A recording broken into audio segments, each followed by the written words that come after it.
2월 7일 0시 정각. 세상의 모든 시계가 그 순간을 가리킬 때 당신의 집 문턱을 넘어 보이지 않는 무언가가 들어올 것입니다. 그것은 소리도 없고 형체도 없습니다. 하지만 그 존재는 당신의 가슴을 짓누르고 숨통을 조여올 것입니다. 저는 그것을 보았습니다. 천국에서 하나님의 빛 가운데서 제 두 눈으로 똑똑히 보았습니다. 제 이름은 강호입니다. 이제 겨우 17살이 된 평범한 고등학생입니다. 아니, 평범했던 고등학생이었습니다. 지난주까지만 해도 저는 학교에서 친구들과 농구를 하고 수학 문제를 풀고 유튜브를 보며 시간을 보내던 그저 그런 10대였습니다. 하지만 지금 이 순간 제가 여러분께 전하는 이 메시지는 제 인생 전체를 걸고 하는 고백입니다. 단 며칠 전만 해도 저는 서울 신촌에 있는 세브란스 병원 중환자실의 차가운 침대 위에 누워 있었습니다. 제 손목에는 링거 바늘이 꽂혀 있었고 코에는 산소호흡기 튜브가 걸려 있었습니다. 심한 천식 발작이었습니다. 숨을 쉴 때마다 가슴 속에서 날카로운 칼날이 폐를 찢는 듯한 고통이 밀려왔습니다. 의사 선생님들은 침착하게 움직였지만 그분들의 눈빛에서 저는 읽을 수 있었습니다. 긴장, 불안, 그리고 어쩌면 이번에는 안 될 수도 있다는 두려움을. 중환자실의 형광등은 너무 밝았습니다. 그 빛이 제 눈을 찌르는 것 같았지만 저는 눈을 감을 힘조차 없었습니다. 옆 침대에서는 누군가의 심전도 기계가 규칙적으로 삑삑거리는 소리가 들렸고 복도 저편에서는 간호사들의 발걸음 소리가 빠르게 지나갔습니다. 소독약 냄새가 코를 찔렀고 어머니의 손이 제 손을 꽉 잡고 있었습니다. 어머니는 울고 계셨습니다. 소리 없이, 하지만 제 손등에 떨어지는 뜨거운 눈물로 저는 알 수 있었습니다.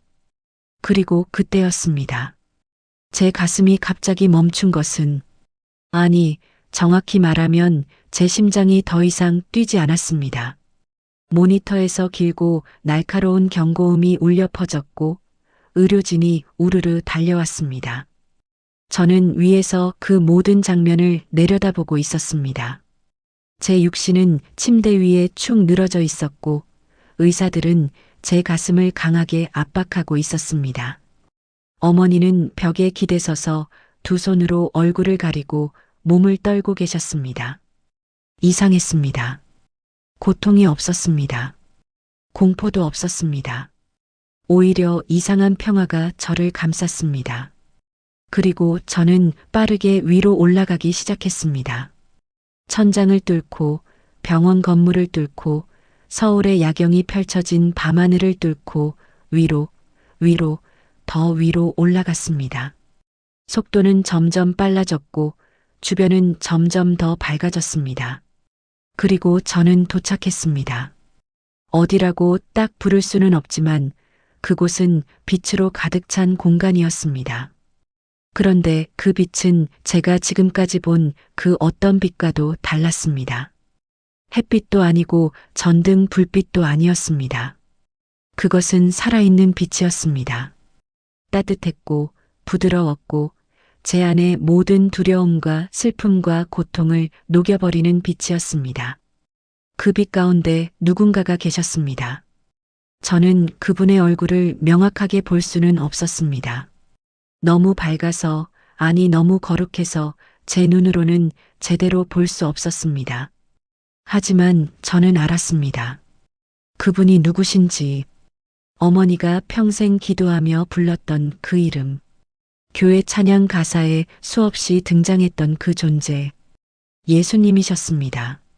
아니, 그냥 예수님이 아니라 하나님 자체였습니다. 창조주, 전능하신 분, 우주를 말씀으로 지으신 그분이 제 앞에 계셨습니다. 말씀은 없었습니다. 그런데 모든 것이 이해되었습니다. 그분의 존재 자체가 언어였습니다. 그분이 숨 쉬시는 것만으로 진리가 제 안으로 흘러들어왔습니다. 그리고 첫 번째로 제게 보여주신 것은 한국이었습니다. 제가 태어나고 자란 이 땅, 대한민국의 모습이었습니다. 하지만 제가 본 한국은 제가 알던 한국이 아니었습니다. 지상에서 볼 때는 번쩍이는 고층 빌딩들, 화려한 네온사인들, 빠르게 달리는 자동차들로 가득한 현대적인 나라였습니다.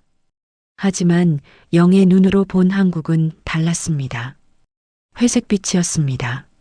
아니, 회색보다 더 어두운 잿빛이었습니다. 마치 오래된 흑백 사진처럼 생기가 없고 생명이 없는 땅이었습니다. 강남의 고층 빌딩 안을 들여다보았습니다. 화려한 사무실에서 사람들이 컴퓨터 앞에 앉아 일하고 있었습니다. 비싼 정장을 입고 고급 커피를 마시고 최신 스마트폰을 만지작거렸습니다. 하지만 그들의 얼굴에는 표정이 없었습니다. 눈동자는 텅 비어 있었고 마치 기계처럼 정해진 동작만 반복하고 있었습니다. 그들은 살아 있었지만 살아있지 않았습니다. 숨을 쉬고 있었지만 진짜로는 죽어 있었습니다. 여의도 증권가를 보았습니다. 수많은 모니터에서 빨간색과 파란색 숫자들이 춤을 추고 있었습니다.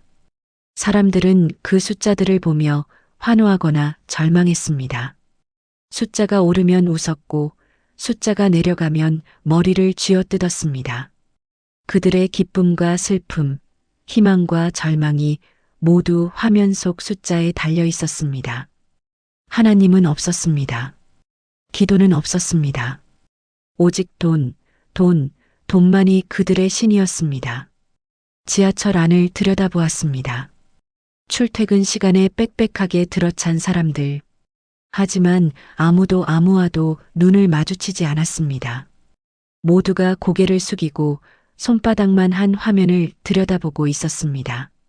손가락은 끊임없이 화면을 쓸어내렸고 눈동자는 빠르게 좌우로 움직였습니다. 그들은 연결되어 있었습니다. 인터넷으로, SNS로, 메신저로 연결되어 있었습니다.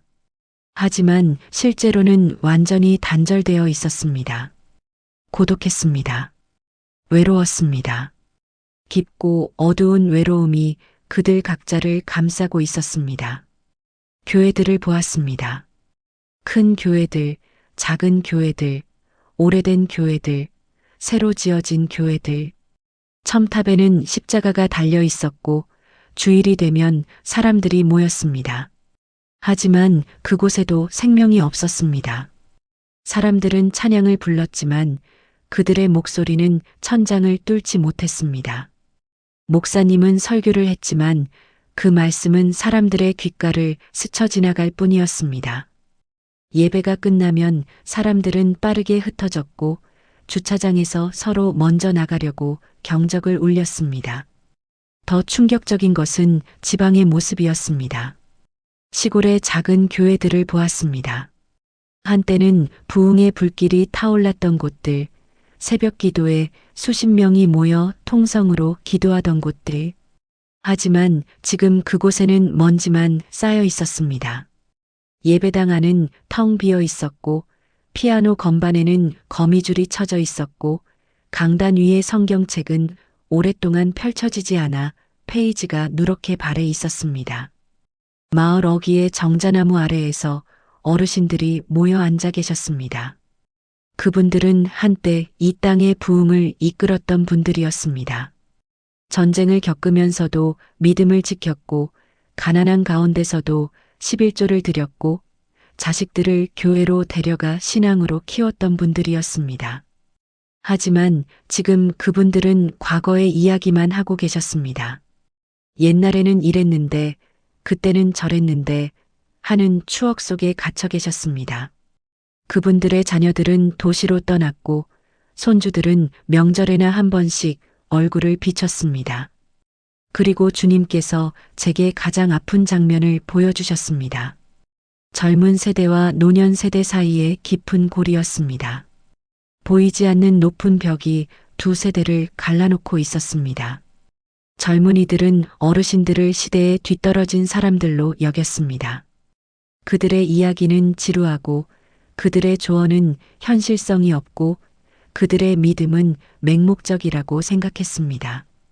반대로 어르신들은 젊은이들을 이해할 수 없었습니다. 왜 교회에 나오지 않는지, 왜 성경을 읽지 않는지, 왜 하루 종일 핸드폰만 들여다보는지 이해할 수 없었습니다. 그 순간 하나님께서 제게 말씀하셨습니다. 말씀이라고 표현하는 게 정확하지 않을 수도 있습니다. 그분의 마음이 제 마음에 직접 새겨졌다고 하는 게 더 맞을 것 같습니다. 그분은 제게 큰 나무 한 그루를 보여주셨습니다. 아주 오래되고 거대한 느티나무였습니다. 그 나무의 가지는 하늘 높이 뻗어 있었고 잎사귀는 푸르렀으며 그늘 아래에서는 수많은 생명들이 쉬고 있었습니다. 하지만 주님께서는 제 시선을 땅 아래로 이끄셨습니다. 땅속 깊은 곳, 보이지 않는 곳에 그 나무의 뿌리가 있었습니다. 뿌리는 두껍고 단단했으며 깊고 넓게 뻗어 있었습니다. 폭풍이 불어도 가뭄이 와도 그 나무가 쓰러지지 않는 이유는 바로 그 뿌리 때문이었습니다. 그리고 주님께서 말씀하셨습니다. 강호야, 저 뿌리가 바로 이 나라의 믿음의 어르신들이다. 권사님들, 장로님들, 집사님들, 그분들이 바로 보이지 않는 곳에서 이 나라를 지탱하고 있는 영적인 뿌리다. 만약 뿌리가 썩으면 어떻게 되겠느냐?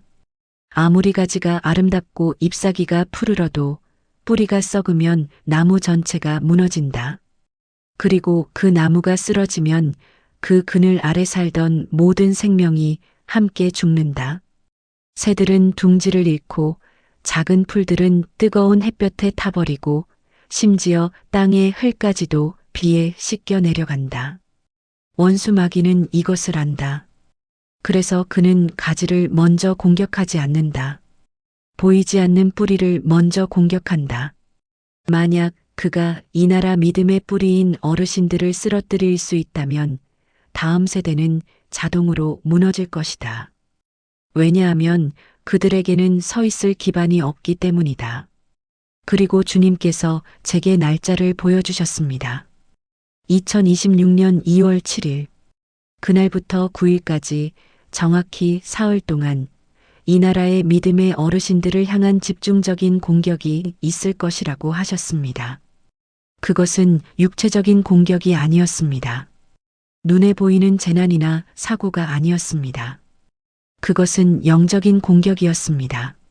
마음을 향한, 영혼을 향한, 믿음을 향한 정밀한 공격이었습니다. 주님께서는 그 공격을 소리 없는 폭풍이라고 부르셨습니다. 일반 사람들은 그것을 느끼지 못할 것입니다. 뉴스에 나오지도 않을 것이고 신문에 보도되지도 않을 것입니다.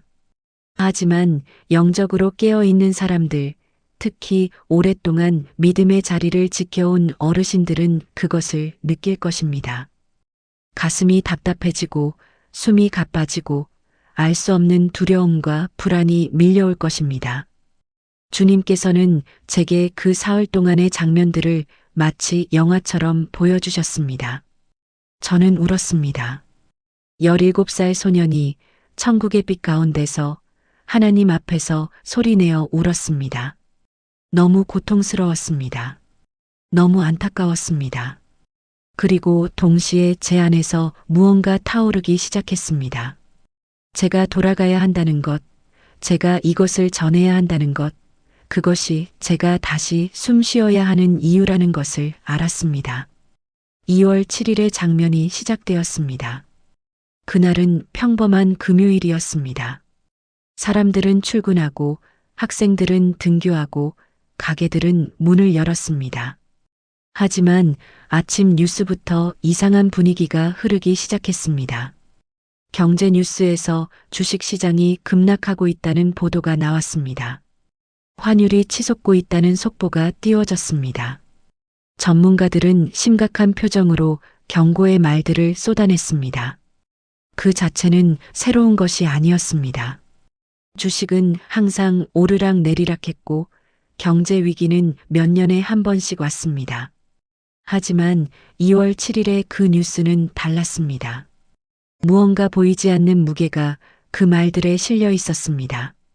마치 저주처럼 그 말들은 듣는 사람들의 마음속에 깊이 박혔습니다. 특히 어르신들이 그 영향을 크게 받았습니다. 평생 모은 저축, 노후를 위해 준비한 연금, 자식들에게 물려줄 재산. 그것들이 한순간에 사라질 수도 있다는 공포가 엄습했습니다. TV 앞에 앉아 계시던 할머니들은 떨리는 손으로 통장을 꺼내 들었습니다. 할아버지들은 은행 앱을 켜서 잔고를 확인하고 또 확인했습니다. 저는 어느 작은 아파트 안을 보았습니다. 김권사님이라고 불리는 70대 할머니가 거실 소파에 앉아 계셨습니다. 그분의 손에는 약봉지가 있었습니다. 고혈압약, 당뇨약, 관절염약. 그분은 그 약들을 하나하나 세고 또 세고 계셨습니다. 혹시 약값을 낼 돈이 없어지면 어떡하나? 혹시 병원에 못 가게 되면 어떡하나? 그런 생각들이 그분의 마음을 짓눌렀습니다. 그분은 평생 교회를 다니셨습니다. 새벽 기도를 수십 년간 빠지지 않고 나가셨고 11조도 한 번도 거르지 않으셨습니다. 그분의 믿음은 진짜였습니다. 하지만 그날 2월 7일 그 순간 보이지 않는 무언가가 그분의 마음에 속삭이기 시작했습니다. 하나님이 정말 너를 책임져 주실까? 믿음만으로 살 수 있을까? 현실적으로 돈이 없으면 아무것도 할 수 없는 거 아닐까? 그 속삭임은 악한 것처럼 들리지 않았습니다. 오히려 합리적이고 현실적으로 들렸습니다. 그것이 원수의 가장 교활한 전략이었습니다. 그는 노골적으로 하나님을 부인하라고 하지 않았습니다. 그냥 조금 더 현실적으로 생각해 보라고, 조금 더 준비를 하는 게 지혜로운 거라고, 믿음도 좋지만 실제로 손에 잡히는 것도 있어야 하는 거 아니냐고 속삭였습니다. 김권사님은 일어나서 옷을 챙겨 입고 밖으로 나가셨습니다. 약국으로 향했습니다. 평소에는 한 달치만 사던 약을 그날은 석 달치를 샀습니다. 그리고 또 다른 약국으로 갔습니다. 혹시 모르니까 비축해 두자는 생각이었습니다. 집에 돌아왔을 때 그분의 손에는 무거운 쇼핑백이 들려 있었고 그 안에는 약들이 가득 담겨 있었습니다. 하지만 이상했습니다. 약을 사고 나니 마음이 편해질 줄 알았는데 오히려 더 불안했습니다. 이걸로 충분할까? 더 사야 하는 거 아닐까? 다른 것도 준비해야 하는 거 아닐까? 불안은 불안을 낳았고 두려움은 두려움을 키웠습니다. 그날 저녁 그분은 거실 한 구석에 쌓인 약봉지들을 보며 무릎을 꿇었습니다. 기도를 하려고 했습니다. 하지만 기도가 나오지 않았습니다. 입은 움직였지만 말씀이 나오지 않았습니다. 마치 하늘과의 연결이 끊어진 것 같았습니다.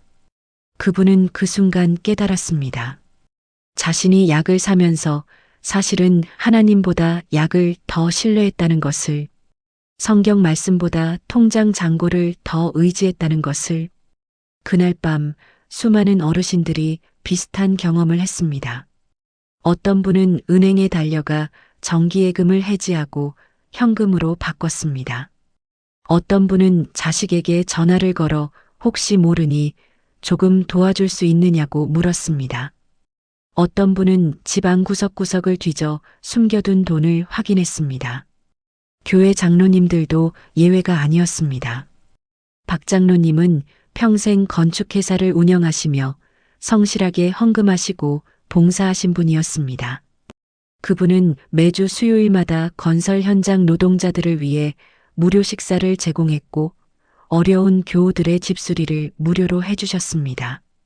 교회 건축 헌금도 가장 많이 하셨고 선교사들을 후원하는 일에도 앞장서셨습니다. 그분의 믿음은 단순한 말이 아니라 행동으로 증명되었습니다. 하지만 그날 2월 7일 오후 3시쯤 회사 격리 담당 직원이 급한 목소리로 전화를 걸어왔습니다. 거래처 두 곳에서 연락이 왔는데 대금 지불을 2달 정도 미뤄달라고 요청했다는 것입니다. 금액을 계산해 보니 약 3억 원이 넘었습니다. 박 장로님은 전화를 끊고 사무실 의자에 깊이 앉으셨습니다. 창밖으로는 서울의 고층 빌딩들이 보였지만 그분의 눈에는 아무것도 들어오지 않았습니다. 그분은 사무실 책상 위에 펼쳐진 장부를 응시했습니다. 숫자들이 춤을 추는 것 같았습니다. 계산을 하고 또 계산을 했습니다. 만약 그 두 거래처가 정말 망하면 대금을 영영 못 받으면 어떻게 되나? 직원이 26명인데 한 달 인건비만 해도 8천만 원이 넘습니다. 은행 대출 이자는 매달 2천만 원씩 나갑니다. 현재 진행 중인 공사 현장이 4곳인데 자재비와 하도급 대금을 계산하면 최소 5억은 있어야 합니다. 숫자를 보면 볼수록 가슴이 답답해졌습니다.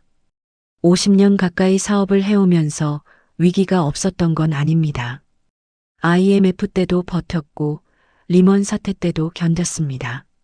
하지만 그때는 달랐습니다. 그때는 위기가 와도 마음속에 평안이 있었습니다. 기도하면 길이 보였고 말씀을 붙들면 확신이 생겼습니다. 그런데 2월 7일 그 순간 이상하게도 그런 평안이 없었습니다. 기도하려고 해도 마음이 산란했고 성경을 펼쳐도 글자만 보일 뿐 의미가 들어오지 않았습니다. 저녁 6시 박 장로님의 핸드폰이 울렸습니다. 사모님이었습니다. 오늘 저녁에 장로님 부부 기도회가 있는데 같이 가자는 내용이었습니다. 박 장로님은 한숨을 쉬었습니다. 가고 싶지 않았습니다. 아니, 정확히는 지금 기도회에 갈 마음의 여유가 없었습니다. 하지만 거절할 수도 없었습니다. 장로님이 기도회에 빠지면 다른 교우들에게 무슨 말을 하겠습니까? 그분은 억지로 일어나 차를 몰고 교회로 향했습니다. 교회에 도착했을 때는 이미 여러 장로님 부부들이 모여 있었습니다. 다들 반갑게 인사를 건넸고 박 장로님도 웃으며 화답했습니다. 하지만 그 웃음은 가짜였습니다. 마음속은 여전히 회사 걱정, 돈 걱정으로 가득 차 있었습니다. 기도회가 시작되었습니다. 찬양 인도자가 나와서 찬양을 이끌었습니다. 내 주를 가까이 하게 함은 십자가 그 사랑, 은혜 아니면 아름다운 찬양들이었습니다. 박 장로님도 찬양을 따라 불렀습니다. 하지만 그분의 입술은 움직였지만 마음은 노래하지 않았습니다. 머릿속에는 여전히 장부의 숫자들이 맴돌고 있었습니다. 3억, 5억, 8천만 원, 2천만 원. 기도 시간이 되었습니다. 다른 장로님들은 뜨겁게 기도하기 시작했습니다. 나라를 위해, 교회를 위해, 목사님을 위해, 다음 세대를 위해. 통성기도 소리가 기도실을 가득 채웠습니다. 박 장로님도 무릎을 꿇고 기도하는 자세를 취했습니다. 하지만 기도가 나오지 않았습니다. 주님 하고 시작은 했지만 그 다음 말이 이어지지 않았습니다. 마치 목구멍에 무언가 걸린 것 같았습니다. 그때 담임 목사님이 기도실에 들어오셨습니다. 장로님들과 함께 기도하시겠다며 함께 무릎을 꿇으셨습니다. 그리고 말씀을 전하기 시작하셨습니다. 마태복음 6장, 염려하지 말라는 말씀이었습니다. 공중의 새를 보라, 들의 백합화를 보라, 하나님께서 먹이시고 입히신다. 하물며 너희는 이보다 귀하지 아니하냐. 좋은 말씀이었습니다. 맞는 말씀이었습니다. 박 장로님도 그 말씀을 수없이 들었고 다른 사람들에게도 전해준 말씀이었습니다. 하지만 그날, 그 순간, 그 말씀이 마음에 와닿지 않았습니다. 오히려 반발심이 생겼습니다. 목사님은 사업을 안 해봐서 모르시는 겁니다. 직원들 월급을 책임져야 하는 부담을 모르시는 겁니다. 은행 이자를 매달 내야 하는 압박을 모르시는 겁니다. 믿음도 중요하지만 현실도 있는 것 아닙니까? 그런 생각이 드는 순간 박 장로님은 깜짝 놀랐습니다. 내가 지금 무슨 생각을 하고 있는 거지? 하나님의 말씀에 반발하고 있는 건가? 이게 장로인 내가 할 생각인가? 스스로에게 화가 났습니다. 하지만 동시에 어쩔 수 없다는 생각도 들었습니다. 이게 현실이니까. 믿음만으로는 안 되니까. 기도회가 끝났습니다. 장로님들은 서로 악수를 나누며 은혜로웠다고, 감사하다고 이야기를 나눴습니다. 박 장로님도 웃으며 동의했습니다. 하지만 집으로 돌아가는 차 안에서 그분은 핸들을 잡은 채 한숨만 내쉬었습니다. 사모님이 물었습니다. 여보, 무슨 일 있어요? 괜찮아요? 박 장로님은 아니라고 괜찮다고 대답했습니다. 하지만 괜찮지 않았습니다. 전혀 괜찮지 않았습니다. 그날 밤 박 장로님은 잠을 이루지 못했습니다. 침대에 누워서도 계속 생각했습니다. 내일 아침 일찍 은행에 가봐야 하나? 혹시 대출을 더 받을 수 있을까? 아니면 부동산을 담보로 해서 급한 불이라도 끄고 봐야 하나? 생각은 끝이 없었고 잠은 오지 않았습니다. 2월 7일 밤 11시가 되었습니다. 자정이 가까워 오고 있었습니다. 그리고 정확히 2월 7일 밤 12시, 0시 정각이 되는 순간 보이지 않는 무언가가 본격적으로 움직이기 시작했습니다. 그것은 집집마다, 방마다, 어르신들이 계신 곳마다 찾아갔습니다. 그것의 이름은 두려움이었습니다. 막연한 불안이 아니라 구체적이고 날카로운 두려움이었습니다. 내일에 대한 두려움, 건강에 대한 두려움, 외로움에 대한 두려움, 버려질지도 모른다는 두려움. 그 두려움은 마치 짙은 안개처럼 방 안을 가득 채웠습니다. 어르신들은 잠을 이루지 못했습니다. 침대에 누워 천장을 바라보며 뒤척였습니다. 심장은 빠르게 뛰었고 가슴은 답답했습니다. 이상하게 숨쉬기가 힘들었습니다. 병원에 가야 하나 생각했지만 한밤중이었고 119를 부를 만큼 심각한 것 같지도 않았습니다. 그저 막연히 불안하고 두렵고 무언가 나쁜 일이 일어날 것 같은 느낌이었습니다. 바로 그것이었습니다. 원수의 전략은 실제로 나쁜 일을 일으키는 게 아니었습니다. 그저 나쁜 일이 일어날 것 같은 느낌을 주입하는 것이었습니다. 그 느낌이 믿음을 흔들고 평안을 빼앗고 하나님과의 관계에 금이 가게 만드는 것이었습니다. 2월 8일 아침이 밝았습니다. 하지만 실제로는 밝지 않았습니다. 해는 떠올랐지만 세상은 여전히 어두웠습니다. 어르신들은 거의 잠을 자지 못한 채 일어났습니다. 몸은 무겁고 머리는 띵했고 마음은 여전히 불안했습니다. 그리고 2월 8일에는 다른 종류의 공격이 시작되었습니다. 만약 7일이 미래에 대한 두려움이었다면 8일은 과거에 대한 정죄였습니다. 원수는 전략을 바꿨습니다. 앞으로 일어날 나쁜 일로 협박하는 대신 이미 지나간 과거의 잘못으로 고통을 주기 시작했습니다. 최 권사님은 80대 할머니셨습니다. 평생을 교회에서 봉사하셨고 자식들을 모두 믿음으로 키우셨고 지금도 매일 새벽 기도에 나가시는 분이셨습니다. 하지만 2월 8일 아침 그분이 눈을 뜨는 순간 오래된 기억 하나가 떠올랐습니다. 50년 전 그분이 젊었을 때의 일이었습니다.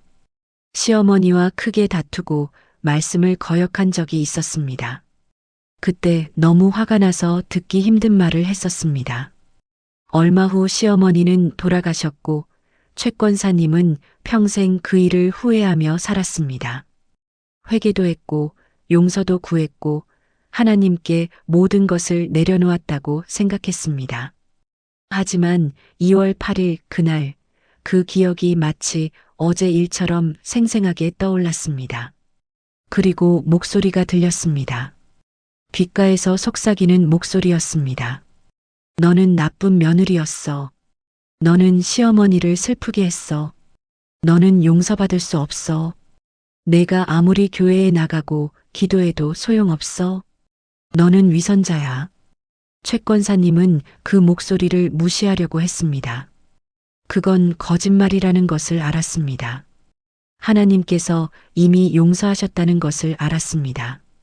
하지만 알고 있는 것과 느끼는 것은 달랐습니다. 가슴속 깊은 곳에서 죄책감이 솟아올랐습니다. 오래전에 씻겨졌다고 생각했던 얼룩이 다시 나타나는 것 같았습니다. 그분은 방 안에 혼자 앉아 울기 시작했습니다. 손으로 얼굴을 가리고 소리 없이 울었습니다. 80평생 살아오시면서 쌓인 모든 후회와 아픔이 한꺼번에 밀려왔습니다. 더 잘할 수 있었는데, 더 사랑할 수 있었는데, 더 인내할 수 있었는데 하는 생각들이 끝없이 이어졌습니다. 이 장로님도 비슷한 경험을 하셨습니다. 그분은 젊었을 때 사업 때문에 가족을 돌보지 못했던 기억이 떠올랐습니다. 자녀들의 학교 행사에 한 번도 가지 못했고, 아내와 제대로 된 대화도 나누지 못했고, 부모님이 아프실 때도 병원에 자주 가지 못했습니다. 물론 나중에는 관계가 회복되었고, 가족들도 이해해 주었습니다. 하지만 2월 8일 그날, 그 모든 기억이 가슴을 찔렀습니다. 정 집사님은 젊은 시절의 실수가 떠올랐습니다. 한 번은 교회 헌금을 잠시 빌려 쓴 적이 있었습니다. 물론 나중에 갚았고 회개했고 그 이후로는 더욱 충성스럽게 섬겼습니다. 하지만 그날 그 기억이 마치 어제 일처럼 선명했고 정 집사님은 자신이 여전히 그때의 죄인인 것 같은 느낌을 받았습니다. 원수의 전략은 정교했습니다. 그는 이미 회개하고 용서받은 죄를 다시 들춰냈습니다. 그리고 그것을 마치 아직도 해결되지 않은 것처럼 여전히 하나님과 그들 사이를 가로막고 있는 것처럼 보이게 만들었습니다. 많은 어르신들이 그 거짓말에 속아 넘어갔습니다. 2월 8일 하루 종일 수많은 어르신들이 과거의 그림자와 씨름했습니다. 어떤 분은 오래전에 상처를 준 사람이 떠올라 괴로워했고, 어떤 분은 젊은 시절의 실수를 떠올리며 자책했고, 어떤 분은 자녀를 제대로 키우지 못했다는 죄책감에 시달렸습니다. 가장 고통스러운 것은 기도가 막힌다는 것이었습니다. 어르신들은 기도하려고 했습니다. 무릎을 꿇고 두 손을 모으고 입을 열었습니다. 하지만 말씀이 나오지 않았습니다. 마치 하늘의 두꺼운 구름이 가로막고 있는 것 같았습니다. 기도는 천장을 넘어가지 못하고 다시 땅으로 떨어지는 것만 같았습니다. 정말로 절망적인 순간이었습니다. 믿음의 사람들에게 기도가 막힌다는 것은 마치 숨이 막히는 것과 같았습니다. 하나님과의 소통이 끊어진 것 같았고, 혼자 남겨진 것 같았고, 버림받은 것 같았습니다. 2월 8일 저녁이 되었습니다. 많은 어르신들이 어둠 속에 앉아 계셨습니다. 전등을 켤 기운도 없었습니다. 그저 어둠 속에서 과거를 되씹고 후회를 곱씹고 자책을 반복했습니다. 원수는 바로 그 순간을 노렸습니다. 그들을 완전히 무너뜨리고 포기하게 만들고 믿음을 저버리게 만들 기회였습니다. 하지만 바로 그때, 바로 가장 어두운 그 순간에 빛이 비치기 시작했습니다. 그것은 외부에서 온 빛이 아니라 내부에서 타오르기 시작한 빛이었습니다. 성령님께서 움직이기 시작하셨습니다. 김 권사님은 어둠 속에 앉아 계시다가 갑자기 한 구절이 떠올랐습니다. 그분이 어렸을 때 외웠던 성경 구절이었습니다. 만일 우리가 우리 죄를 자백하면 그는 미쁘시고 의로우사 우리 죄를 사하시며 모든 불의에서 우리를 깨끗하게 하실 것이요. 그 말씀이 마치 따뜻한 물처럼 그분의 마음에 흘러들어왔습니다. 그리고 깨달았습니다. 자신이 스스로를 용서하지 못하고 있었다는 것을. 하나님은 이미 오래전에 용서하셨는데 자신만 그 용서를 받아들이지 못하고 계속 자책하고 있었다는 것을. 김 권사님은 무릎을 꿇었습니다. 이번에는 달랐습니다. 과거의 죄를 고백하는 것이 아니라 자신의 불신앙을 고백했습니다. 주님, 제가 주님의 용서를 믿지 못했습니다. 주님의 은혜가 제 죄보다 크다는 것을 잊고 있었습니다. 용서해 주십시오. 그 순간 놀라운 일이 일어났습니다. 마치 오랫동안 막혀있던 파이프가 뚫린 것처럼 기도가 흘러나오기 시작했습니다. 말씀이 터져나왔고 찬양이 흘러나왔고 눈물이 쏟아졌습니다. 하지만 이번 눈물은 슬픔의 눈물이 아니라 해방의 눈물이었습니다. 그분은 일어나서 찬양을 부르기 시작했습니다. 작은 방 안에서 혼자서 하지만 온 마음을 다해 찬양했습니다. 주께서 높고 영화로우시도다. 그 목소리는 떨렸지만 진실했고 작았지만 강력했습니다. 그리고 그 찬양이 영의 세계에서는 폭발하는 빛이 되었습니다. 그분의 방을 감싸고 있던 어둠의 세력이 비명을 지르며 물러났습니다. 찬양은 무기였습니다. 감사는 방패였습니다. 예배는 승리의 선포였습니다. 다른 곳에서도 비슷한 일들이 일어나기 시작했습니다.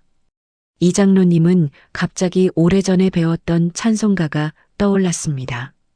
내 주를 가까이 하게 함은. 그분은 떨리는 목소리로 그 찬송을 부르기 시작했고 부르면 부를수록 힘이 솟아났습니다. 최 권사님은 성경을 펼쳤습니다. 어디를 펼칠지도 모르고 그냥 펼쳤는데 그 페이지에 있던 말씀이 눈에 들어왔습니다. 그러므로 이제 그리스도 예수 안에 있는 자에게는 결코 정죄함이 없나니. 그 말씀을 읽는 순간 50년간 짓눌렀던 짐이 떨어져 나가는 것을 느꼈습니다. 2월 8일 밤이 깊어갔습니다. 그리고 9일 새벽이 밝아오기 시작했습니다. 원수는 이틀 동안 맹렬히 공격했습니다.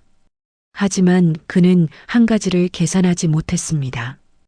어르신들 안에 있는 믿음의 뿌리가 얼마나 깊은지를, 그들이 지난 수십 년 동안 쌓아온 영적인 기초가 얼마나 단단한지를. 2월 9일 아침 이상한 일이 일어났습니다. 전국 곳곳에서 어르신들이 일어나기 시작했습니다. 그들은 두려움을 선택하지 않기로 결단했습니다. 정죄를 받아들이지 않기로 결심했습니다. 대신 그들은 무기를 들었습니다. 영적인 무기를, 찬양과 기도와 말씀 선포라는 무기를. 서울의 한 아파트에서 박 권사님이 새벽 5시에 일어났습니다. 온몸이 아팠고 잠을 제대로 자지 못해 피곤했습니다. 하지만 그분은 선택했습니다. 침대에 누워 두려움에 굴복하는 대신 일어나서 기도하기로. 그분은 무릎을 꿇었습니다. 그리고 이번에는 자신을 위해서가 아니라 이 나라를 위해 기도하기 시작했습니다. 주님, 이 땅을 불쌍히 여겨주십시오. 이 나라의 젊은이들을 구원해 주십시오. 저희 손주들이 주님을 알게 해 주십시오. 그분의 기도는 간절했고 눈물이 흘렀고 그 기도는 하늘을 뚫었습니다. 부산의 한 시골 마을에서 김 장로님이 일어났습니다. 그분은 마을 뒷산에 올라가셨습니다. 젊었을 때 자주 가던 기도처였습니다. 나이가 들어 다리가 아파서 한동안 가지 못했던 곳이었습니다. 하지만 2월 9일 아침 그분은 지팡이를 짚고 천천히 그 산을 올랐습니다. 그리고 바위 위에 앉아 이 나라를 위해, 다음 세대를 위해, 교회를 위해 통곡하며 기도했습니다. 대구의 한 교회에서는 권사님들이 모이기 시작했습니다. 누가 연락한 것도 아닌데 새벽 시간에 하나 둘 교회로 모였습니다. 성령님께서 각자의 마음에 같은 감동을 주신 것이었습니다. 그분들은 성전 안에 무릎을 꿇고 나라를 위해 기도하기 시작했습니다. 기도는 점점 강해졌고 통성기도가 되었고 그 기도 소리가 하늘을 흔들었습니다. 전주의 한 요양원에서는 90대 할머니가 침대에서 일어나셨습니다. 그분은 몸이 불편해서 거동이 힘드셨지만 그날 아침만큼은 놀라운 힘이 솟았습니다. 그분은 창가에 앉아 해가 떠오르는 것을 보며 찬양하기 시작했습니다. 그 찬양 소리를 듣고 다른 어르신들도 하나씩 일어나기 시작했고 요양원 전체가 찬양으로 가득 찼습니다. 이것이 바로 주님께서 제게 보여주신 승리의 장면이었습니다.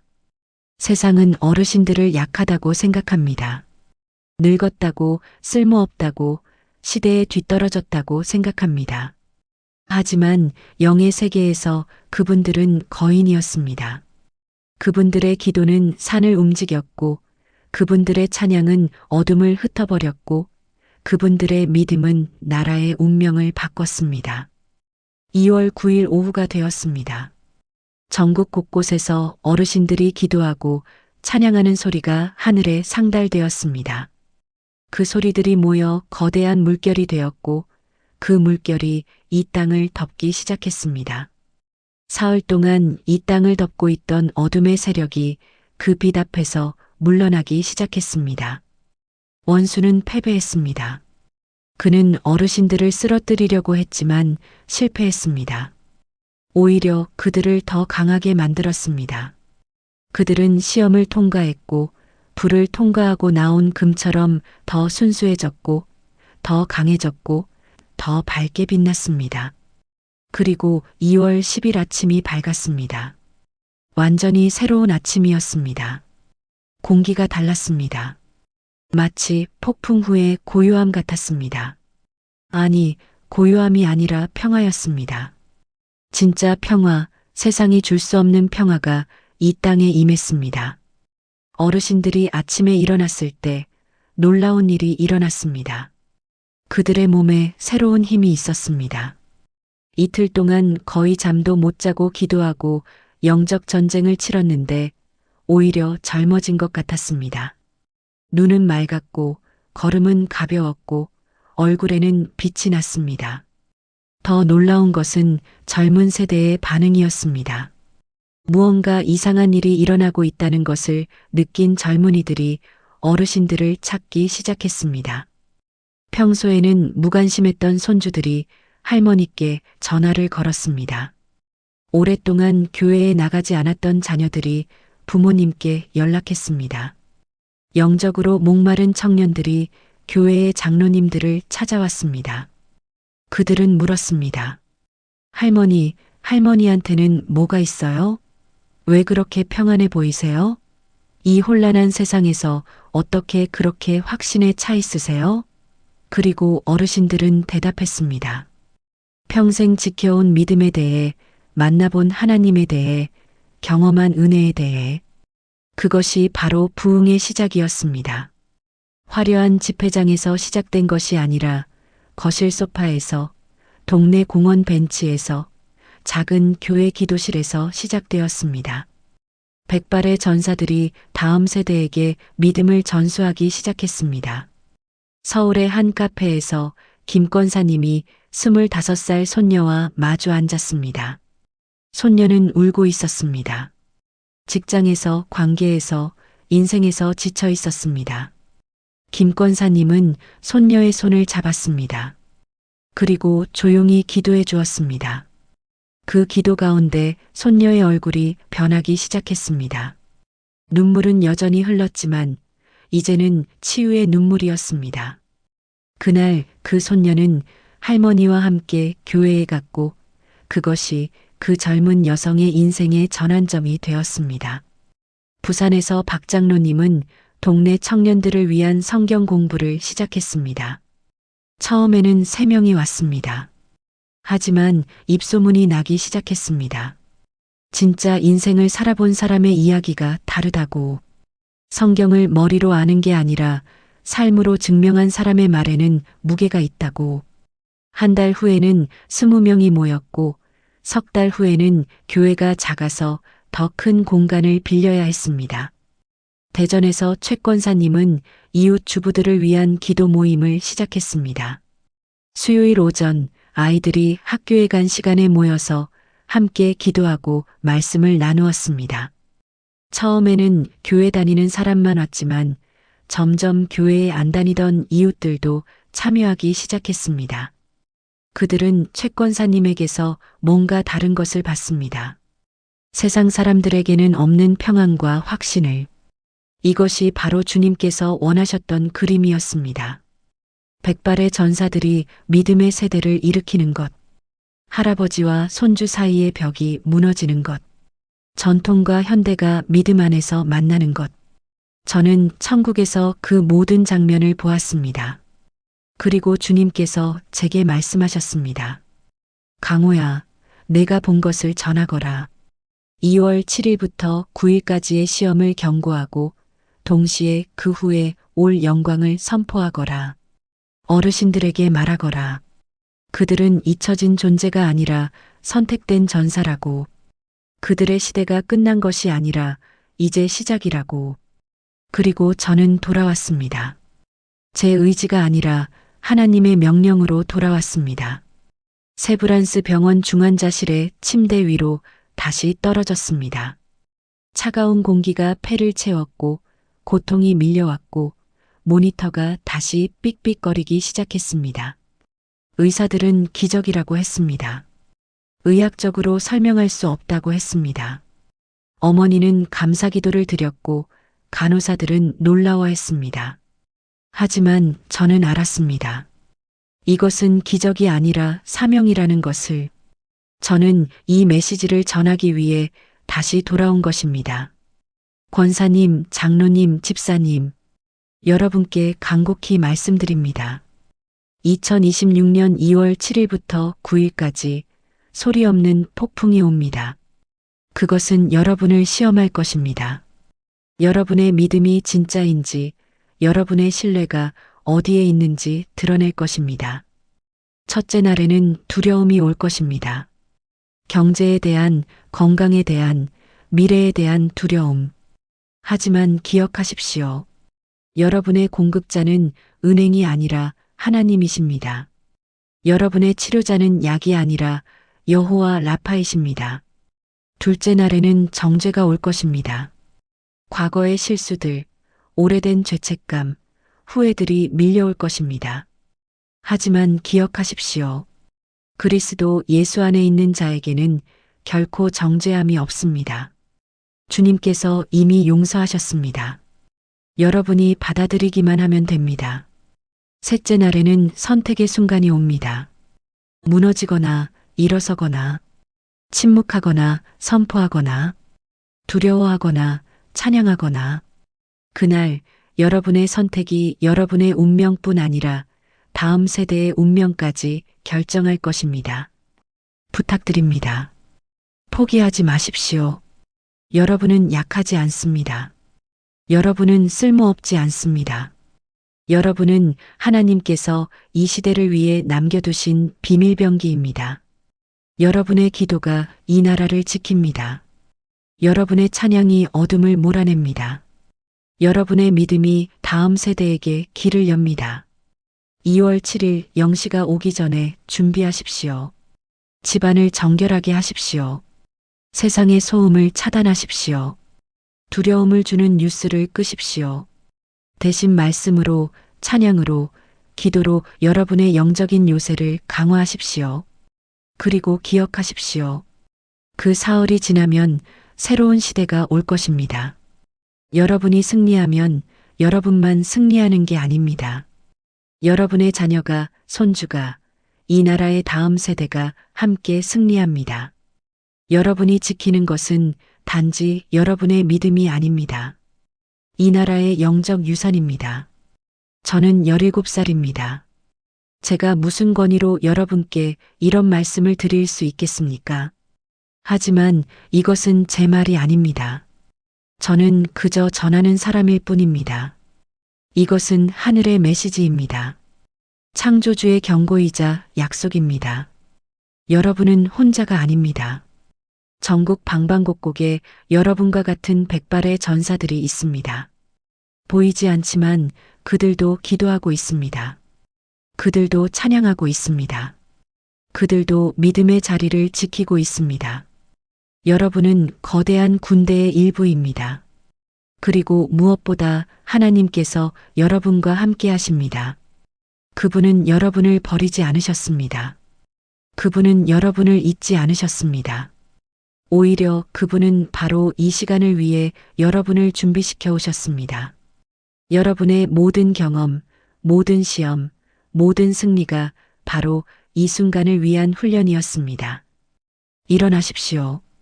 백발의 전사들이여, 일어나십시오. 여러분의 무기를 드십시오. 기도라는 칼을, 찬양이라는 방패를, 말씀이라는 투구를 쓰십시오. 그리고 싸우십시오.